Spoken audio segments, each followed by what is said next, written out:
go ahead and take a few looks at a couple plays that were a little questionable by the officials, Steve. How about we do that? So the first play I'm going to throw up is the Juju Smith-Schuster penalty. He catches a ball on the right side. He gets out of bounds and he motions. Once he gets up, he doesn't look at a defender. He don't look at the defender he just beat. He don't look at anybody. He makes a little hand motion for a first down, and instantly you see the official come in and just launch a flag so fast everybody's head spun, and that right there literally knocked us back 15 yards and probably prevented us from scoring 7. Right. So this play alone, I will say the flag on this one, I don't care which way you cut it. This was literally to stall a drive. This was to stall a drive. There's no other way around it. Everybody in the history of the NFL gets up and motions first down when they get a first down. It happens, probably 50 times a game, in some cases. It's just insane. It's everywhere. And his probably wasn't even as dramatic as a lot of them are. A lot of people say, "Oh, you always have excuses or you're always blaming the refs." Uh, Sometimes it needs to be blamed on them because this right here, there's no other way to cut this one.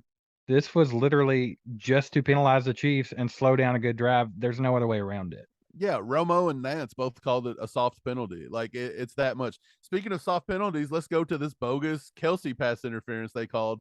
You can see on this clip that Kelsey releases the line and he barely puts a hand on Kyer Elam. I think's who they called it on. It was Kyer Elam. There was no push off there. I'm sorry, there was nothing there. That happens on every single play, be it offense or defense. There was just nothing there. And if you want to talk about a drive killer, that one right there did it because that was late in Yeah. the game and we should have had that. And again, this isn't us making excuses. I feel like people on platforms should be able to call this out because these guys work hard for this. This was a big game. You got people hard-earned money going out there and betting on these games. You have all this. Either the NFL is trying to swindle you or they are swindling you.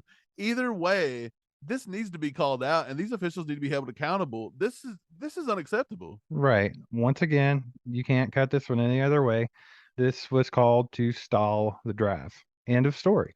Because the Chiefs were rolling at this point. They're gonna score here. They're gonna go up by double digits. It would have put them at 10, I believe, if they scored a touchdown there. That takes the dramatics out of the game right there. So we got to stall it. And then of course back to the Juju one. The crowd that's always like, these guys just need to learn how to shut up and play ball. You guys are part of the problem because there is nothing wrong with getting up and saying first down.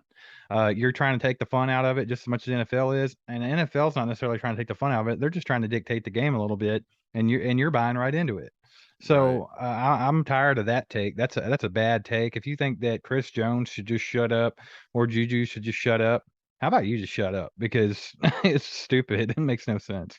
Yeah, I'm not a big fan of, I see that you don't always have to blame officiating. I get it. That's a bad thing to always just blame officials.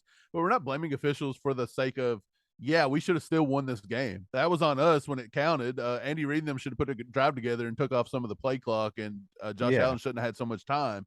But still, the point is they are making these calls. These calls are bad. You need to be held accountable. I dare you to go to work tomorrow and make as many errors as they make and see if you don't get fired.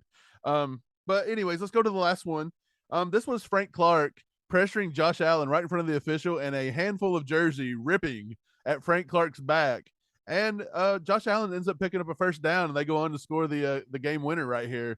So what do you think about that one, Steve? The official's looking right at it and he just says, nope. I don't even want to respond because I'm just going to sound like a broken record. The only reason why they let that go was for dramatic sake. If they call that, they stall the drive, Chiefs get the ball back, game's over pretty much. Uh, that's no good for the NFL. It does no good for the narrative. It does no good for dramatics and viewership.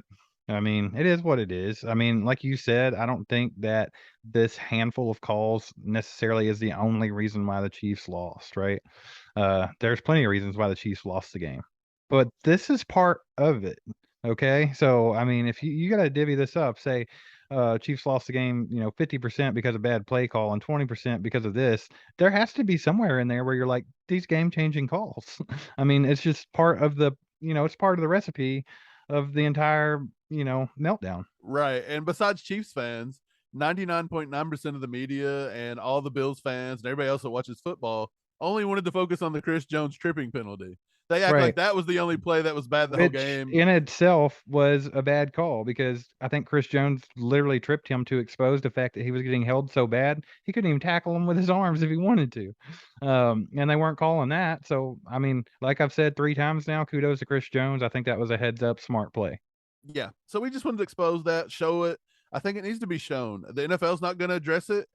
Other people should address it. We should see this. They should be held I accountable. think you should see let's more of that from players, to be yeah. honest. This is just my opinion. I might be on a tangent for just a second, but I think we need to see more of that from players. If you're getting held consistently and they refuse to call it, you're going to have to start punching arms, punching ribs. You got to do something because otherwise you're just going to lose because the refs are not calling it, right? So you have to step up and make this happen yourself. Just like with Chris Jones, you're getting held there. What do? Do you just sit there and let Josh Allen go get another first down with his legs or throw another touchdown pass? No, sweep his legs out, trip him, make them call something, expose this kind of stuff. That's the only way you're going to do it. And like I've said before, roughing the passer, when they call a soft one, hit them harder next time. Hit them harder next time. Same way with Thornhill a few weeks back when he hit Mike Evans. Hit them harder next time because you have to make these plays. It is football. They are football plays. And if you stop doing it, then you're taking away from the integrity of the game. It's not even fun to watch anymore. And you're not even playing the game the way it should be played. So, yeah, so I'm done on that little rant. There goes a sight from my soul.